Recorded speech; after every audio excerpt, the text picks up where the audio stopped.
Hey guys, Justin Conoco from theclosers.ca here and Grogan Conoco Real Estate Brokerage. Just wanted to give you our August market update. So the month of July, 934 homes sold, which was actually 4.7% down from the previous year, but the previous year had actually been the best July that we had since 2007. So don't let those numbers skew you too much.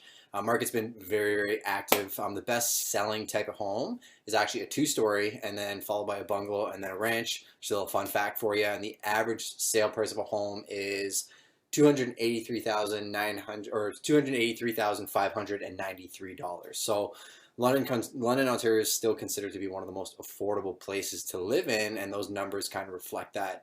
Another thing we just wanted to bring up is a small little legal brief pertaining to investment property. We read an article recently about how a lot of people trying to document occupancy in investment properties, thinking that if they send their address or their driver's license to a certain address that they can get away with that as far as a capital gains tax exemption when it comes time to sell the property.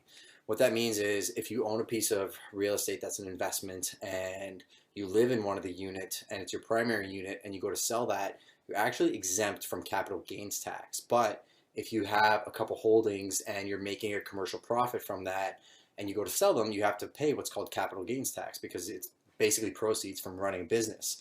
Going back to what I was saying about document occupancy is some people try and play with the system and basically just send mail there and say, oh, you know what, I'm living in the upper unit so that when I go to sell it, I can get away with not paying the capital gains tax. But a fact that I need you guys to be aware of is 2 years ago, the CRA actually cracked down on that. They did 600 audits of people and actually over, I think almost half of those were actually convicted, and the fine for doing that is actually double the capital gains tax. So something to be aware of if you're in the invested market and you're looking at different ways to structure your company or maybe get some tax exemptions.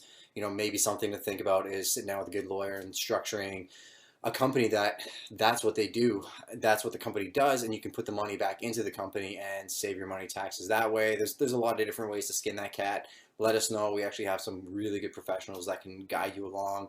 As far as that's concerned, we could sell you guys the property and then we could set you up with the right people to make sure that you're getting all the exemptions you should get and paying, the proper amount of tax versus not overpaying your taxes as well. So if you guys have any questions, we're always here, 519-860-6547 or info@theclosers.ca. Take care.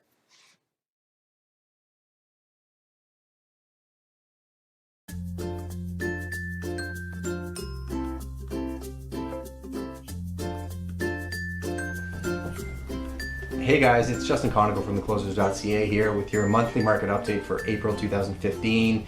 So there were 769 homes that sold last month. Now, if we were going to compare this March to last March, it wouldn't really be fair because the weather last year held on strong. I mean, we had winter till almost April or May. But if you look at the 5-year trend, year after year, on average, March would be at about 726 homes sold. So, 769 is well above that for real estate purposes and, indicates that the market is heating up. Boots on the ground wise, we are seeing a lot more multiple offers. We're seeing properties that are priced right, selling really, really quickly. So again, a strong indicator that buyers are out there looking for properties and maybe missed out on some over the winter time and looking to really capture that right property over the springtime or summertime market. So if you're thinking of listing now, it's definitely a good time to get serious. Another thing that we wanted to bring up, and we usually like to bring up at least one legal fact or something that's going to affect the real estate industry to give some value to the agents that are out there, and obviously the rest of our listeners that subscribe to our show, is as of July 1st, 2015, there is going to be a big change to dealing with phantom offers.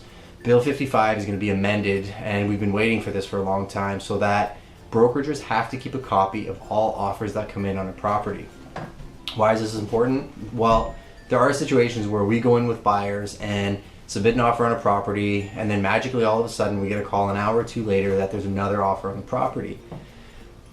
Agents are not supposed to say that there's another offer on a property unless they actually have a written offer in hand, and they're supposed to keep a copy of it, but there was no law forcing them to keep an actual physical copy somewhere.